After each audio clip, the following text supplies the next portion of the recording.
Bonjour, merci d'avoir choisi le 12-13 et France 3 Côte d'Azur pour cette édition de la mi-journée.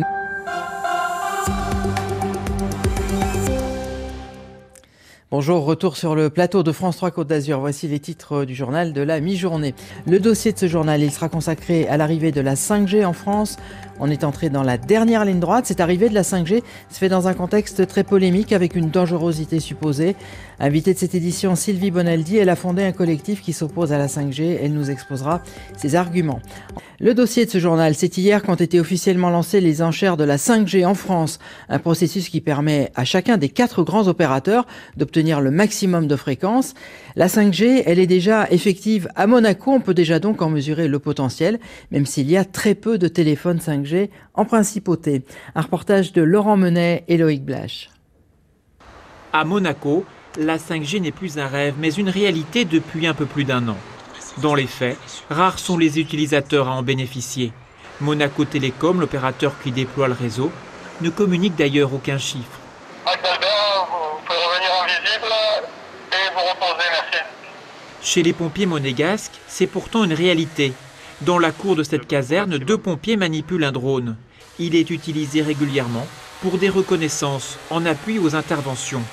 Essayez de tourner vers la gauche, lentement. Les images arrivent ici. Avec la 5G, les secours gagnent en efficacité. Ça nous permet d'avoir très rapidement les images, parce qu'au départ, on est aveugle de l'intervention, on a juste l'appel de la personne qui nous a téléphoné ou des personnes qui nous ont téléphoné. Donc là, de suite, ça nous donne une idée de la dimension du sinistre. Et donc, de permettre, tant qu'il n'y a pas d'engin sur les lieux, de pouvoir peut-être engager des renforts au vu de ce qu'on voit, si on voit des gens aux fenêtres ou ce genre de détails. Illustration avec cet incendie en avril 2020, où l'on perçoit les zones de chaleur grâce au mode infrarouge de la caméra du drone. Changement de décor, dans cette start-up, on a développé un système de plateforme collaborative dans le cloud, boosté par la 5G. Démonstration avec cette application, dans le médical, avec des chirurgiens intervenant depuis différents endroits. Donc on a des temps opératoires, il faut être certain qu'on est bien dans le même timing, à chaque image près. On a 25 images secondes, là ici j'ai 60 images secondes. À chaque image, je dois être vraiment synchronisé. Sinon le geste opératoire est faux, sinon l'indication est fausse. Et grâce à la 5G, en fait, on va avoir cette temporalité qu'on ne peut pas avoir avec de la 4G ou même du Wi-Fi. Bientôt, c'est ce type d'antenne que l'on verra fleurir partout. Pour l'heure, Monaco n'en compte que 47.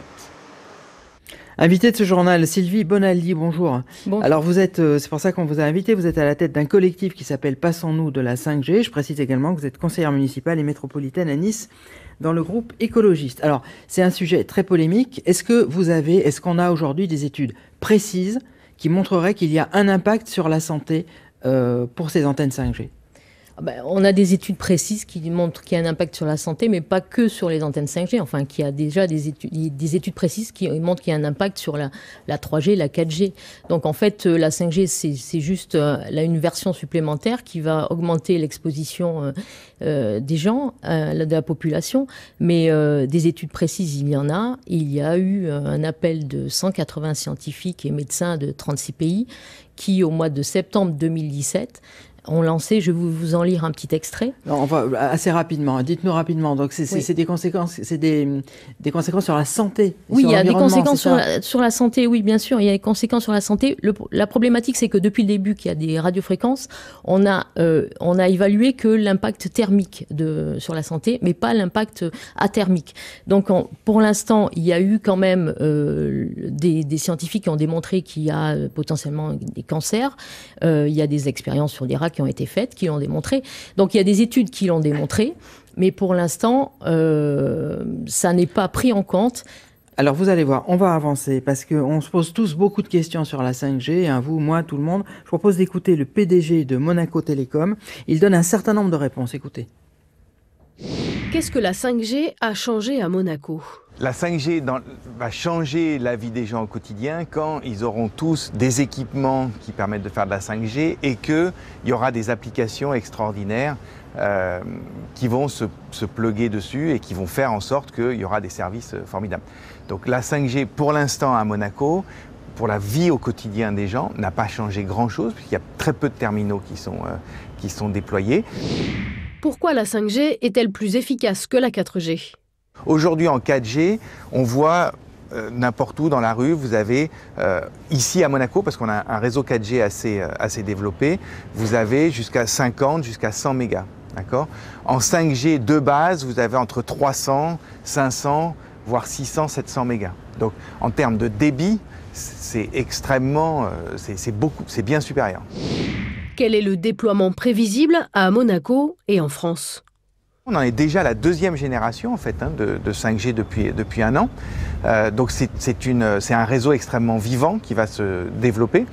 Après, sur un territoire important comme la France, je pense que l'ensemble des opérateurs a une ambition relativement importante pour les années à venir. Ça va mettre quelques années, comme on l'a vu pour le réseau 4G. Alors, on va essayer d'avancer, madame. Imaginons qu'on écoute vos arguments. Est-ce qu'on peut vivre en France sans 5G alors que toute l'Europe va s'en équiper? Vous avez vu qu'il y a une importance économique.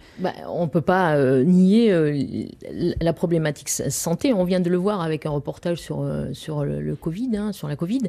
Il y a quand même 2 poids 2 mesures. Toutes les mesures sanitaires qui sont prises autour de ça. Moi, je connais des personnes qui sont électrosensibles et leur vie est un enfer. Donc, il y a des villes en Italie qui ont pris des décisions qui refusent la 5G. Il y a des cantons en Suisse qui refusent la 5G. Donc, en fait, il faut aller dans ce sens-là et on ne peut pas aller droit vers une société qui n'est pas enviable. Qu'est-ce que vous préconisez aujourd'hui?